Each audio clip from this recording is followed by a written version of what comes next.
అమరావతిలో సిఆర్డీఏ కమిషనర్గా కన్నబాబు ఆఖరి పర్యటన పూర్తయింది. ఎవరు ఊహించని విధంగా 2 రోజుల క్రితమే గౌటెక్ అంటే గవర్నమెంట్ టెక్నాలజీస్ విషయంలో అమరావతి ఏపీ సిఆర్డీఏ గోల్డెన్ అవార్డుని గెలుచుకుంది.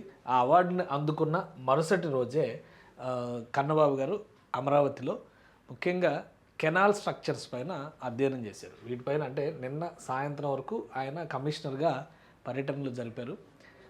అమరావతికి సంబంధించి 3 కీలకమైనటువంటి రిజర్వాయర్ల నిర్మాణం జరుగుతుంది. ఆ రిజర్వాయర్ల నిర్మాణానికి సంబంధించి కాలువలు, గ్రావిటీ కెనాల్స్, ఒకవైపు గ్రావిటీ కెనాల్, మరోవైపు కృష్ణాయపాలెం రిజర్వాయర్, కొండవీటి వాగు, పాలవాగు సంబంధించినటువంటి రిజర్వాయర్, వీటి మూడింటిని ఇంటిగ్రేట్ చేసేటువంటి కాలువలు గతంలో వర్షం పడినప్పుడు లోతట్టు ప్రాంతాల వైపు వెళ్ళినటువంటి నీటి తీరువ వీటన్నిటిని పరిశీలించేటువంటి క్రమంలోనే కమిషనర్ కన్నబాబు తన చివరి పర్యటనని ఏపీ సిఆర్డీఏ కమిషనర్గా జరిపారు. ఆ తర్వాత కొద్ది గంటల్లోనే ఆయన బదిలీ జీవో వచ్చింది. సో ఇది చివరి పర్యటనగా మనం చూడాల్సి ఉంటుంది. ఇక్కడ జరిగినటువంటి ప్రత్యేకం ఏంటంటే, ఇక్కడ ముఖ్యంగా అమరావతిలోకి ఎంటర్ అయ్యేటువంటి సీడాక్సిస్ రోడ్ ఏరియాలో కీలకమైనటువంటి కొండవీటి వాగు, దానికి అతి సమీపంలో కృష్ణాయపాలెం రిజర్వాయర్, ఈ 2 కూడా నిర్మాణం జరుగుతున్నాయి.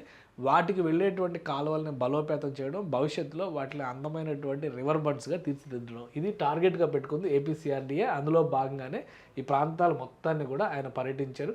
గ్రావిటేషనల్ కెనాల్ నిర్మాణం కూడా ఇక్కడ పెద్ద ఎత్తున జరుగుతుందన్నమాట.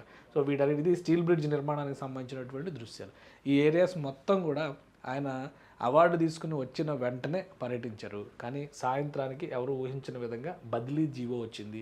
సో ముందుగా అమరావతి నిర్మాణంలో ఎల్పిఎస్ల లేఅవుట్లు కానీ, రోడ్ల స్ట్రక్చర్స్ కానీ కంప్లీట్ కావాలంటే ఈ కెనాల్ స్ట్రక్చర్స్ పూర్తవ్వాలి. వాటిపైనుంచి కాలువల నిర్మాణం కావచ్చు, లేఅవుట్ల నిర్మాణం ప్రణాళికను కూడా ఎలాంటి అవాంతరాలు, ఆటంకాలు రాకుండా చూడాలి. పైగా గత 2-3 రోజులుగా తూర్పు కోస్తాలో కొన్ని ప్రాంతాల్లో వర్షాలు పడ్డాయి, అమరావతిలో కూడా వర్షాలు పడ్డాయి. వర్షాలు పడ్డ తర్వాత లోతట్టు ప్రాంతాల పరిస్థితి ఏంటని అధ్యయనం చేయడం కూడా చాలా ముఖ్యమైన అంశంగా కమిషనర్ పేర్కొన్నారు. ఆ ఉద్దేశంతోనే తన చివరి పర్యటనని చేశారు. ఆ తర్వాత కొద్ది గంటల్లోనే ఆయన బదిలీకి సంబంధించినటువంటి సమాచారం వచ్చింది. సో అమరావతి కమిషనర్గా ఏపీ సిఆర్డీఏ కమిషనర్గా కన్నబాబు గారి చివరి పర్యటనగా ఇది నిలబడుతుంది. అవార్డు తీసుకుని వచ్చినటువంటి కొద్ది గంటల్లోనే ఆయన జరిపినటువంటి పర్యటన.